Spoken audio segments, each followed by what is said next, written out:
आज हम हाजिर हैं दूसरे टॉपिक के साथ। जो आपका दूसरा टॉपिक है ये है बायोबर्डन टेस्ट के बारे में। फार्मास्यूटिकल इंडस्ट्री में किए जाने वाला टेस्ट बायोबर्डन। तो बायोबर्डन टेस्ट क्या है, बायोबर्डन टेस्ट कैसे करते हैं, बायोबर्डन टेस्ट क्यों करते हैं, बायोबर्डन टेस्ट में क्या क्या रिक्वायरमेंट होती है और बायोबर्डन का लिमिट क्या होता है, आज हम इन सभी टॉपिक के बारे में आपसे डिस्कस करने जा रहा हूँ। तो समय को ना गवाते हुए स्टार्ट करते हैं। तो बायोबर्डन नाम से हमें पता चल रहा है कि बायोबर्डन यानी किसी भी चीज़ में माइक्रो ऑर्गेनिज्म या लिविंग ऑर्गेनिज्म की लोड, यानी फार्मास्यूटिकल इंडस्ट्री में यूज किए जाने वाले प्राइमरी पैकिंग मटेरियल का बायोबर्डन टेस्ट। प्राइमरी पैकिंग मटेरियल क्या होता है? तो प्राइमरी पैकिंग मटेरियल जैसे आप मानिए किसी भी फार्मास्यूटिकल इंडस्ट्री में इंजेक्शन बनते हुए, तो इंजेक्शन को मतलब इंजेक्शन के सॉल्यूशन को भरने के लिए या तो एम्पुल होगा या तो वायल होगा या फिर पीएफएस होगा, प्री फिल सिरिंज। इनमें से कोई तो एक होगा जिसमें सॉल्यूशन को भरा जाएगा। तो सॉल्यूशन को भरा जाएगा तो हम क्यों करते हैं? आखिर इसमें सॉल्यूशन तो भरा जाएगा तो हम उसका टेस्ट क्यों करते हैं? टेस्ट हम इसलिए करते हैं कि जो हम एम्पुल, वायल या पीएफएस इंजेक्शन के सॉल्यूशन को भरने के लिए यूज कर रहे हैं तो उसमें माइक्रो ऑर्गेनिज्म की प्रेजेंट कितनी है, प्रेजेंस को पता करने के लिए। तो जैसे मानिए आपको बायोबर्डन करना है तो आप कोई बैच बना, उसका आप बनाना है तो आपको पहले बायोबर्डन टेस्ट करना पड़ेगा। उसके एम्पुल, वायल या कुछ भी है, पीएफएस भी है। तो जैसे हमने एम्पुल लिया तो आपको कोई बैच फिल करवाना है तो सबसे पहले आप उसके एम्पुल को क्या करेंगे, वॉशिंग करवाएंगे। तो आपको दो तरह की, एक बैच को फिल करने के लिए दो तरह के सैंपल लेना पड़ेगा, एक बिफोर वॉशिंग और एक आफ्टर वॉशिंग। तो बिफोर वॉशिंग, आफ्टर वॉशिंग। तो आप सैंपल को कलेक्ट करेंगे, सैंपल को कलेक्ट करने के बाद मीडिया प्रिपरेशन करेंगे। मीडिया कौन कौन सा यूज होगा? SCDA और SDA, साथ में नॉर्मल सलाइन बनाना पड़ेगा। आपको दो बैच का बायोबर्डन टेस्ट करेंगे तो आपको लेना चाहिए, और दो बैच नहीं, सॉरी, एक बैच का बायोबर्डन टेस्ट करेंगे तो आपको दो एम्प्टी वॉल्यूमेट्रिक फ्लास्क की रिक्वायरमेंट होगी। दो एम्प्टी वॉल्यूमेट्रिक फ्लास्क भी ऑटोक्लेव करेंगे।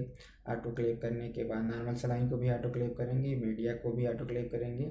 ऑटोक्लेव करने के बाद अब आपको क्या क्या रिक्वायरमेंट है, मीडिया तो बता दिया आपको। अब साथ में आपको LF की ज़रूरत पड़ेगी, माइक्रोपिपेट की ज़रूरत पड़ेगी, टिप्स की ज़रूरत पड़ेगी और LF की आवश्यकता पड़ेगी। और स्टेरलाइज और प्री स्टेरलाइज की आपके पास कोई पेट्री डिश, दो में से कोई एक हो सकती है।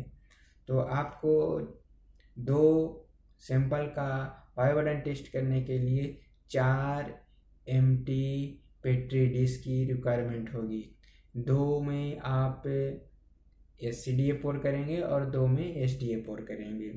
ठीक, तो आप अपना पूरा रेडी कर लिया, मीडिया बना लिया। अब आपको बायोबर्डन टेस्ट स्टार्ट करना है।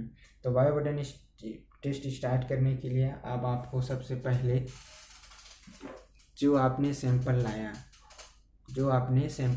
उन सैंपल को में से रैंडमली बिफोर वॉशिंग और आफ्टर वॉशिंग का अलग अलग रैंडमली 5 एम्पुल कलेक्ट कर लीजिए। 5 एम्पुल कलेक्ट करने के बाद उस 5 एम्पुल में आपको नॉर्मल सलाइन डालना है 1 ml, प्रत्येक में 1 ml डालने के बाद आपको उसका जो नॉर्मल सलाइन है आप एम्प्टी वॉल्यूमेट्रिक फ्लास्क में ट्रांसफ़र करेंगे और ट्रांसफ़र कर ऐसे सेम दोनों को करेंगे। आफ्टर वॉशिंग और बिफोर वॉशिंग का ट्रांसफ़र करने के बाद आपको 100 ml नॉर्मल सलाइन से उसको मेकअप कर देंगे।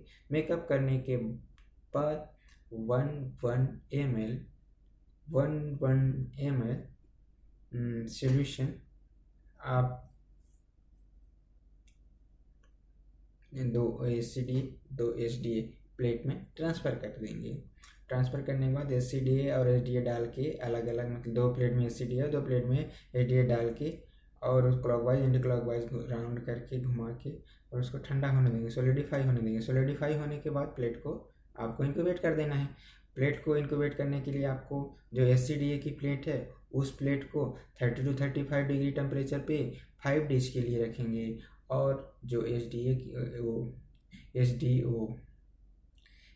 की प्लेट है उसको आप 20 to 25 डिग्री सेंटीग्रेड टेम्परेचर पे 5 डेज के लिए रख देंगे। 5 डेज के बाद आपको इनका कॉलोनी काउंट करना है कि 5 डेज के बाद कितनी कॉलोनी आ गई। अब देखिए यहाँ पे बायोबर्डन टेस्ट का लिमिट क्या है, तो not more than 100 CFU, not more than 100 CFU, यानी कि जो कॉलोनी आ रही है वो 100 CFU से एक्स्ट्रा नहीं होनी चाहिए।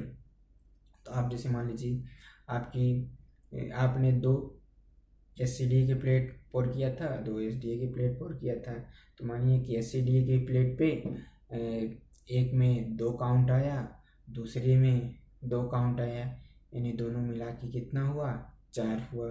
तो आपने क्या करेंगे, जैसे आप मेकअप कितने ml से किए थे, 100 ml से, तो 4 करेंगे, 4 × 100 करेंगे, 4 × 100 करेंगे। अब आपने कितना एम्पुल लिया था, आपने 5 एम्पुल लिया था, तो 5 से उसको डिवाइड कर देंगे, 5 से डिवाइड कर देंगे तो आपको मिलेगा 80, यानी 80 CFU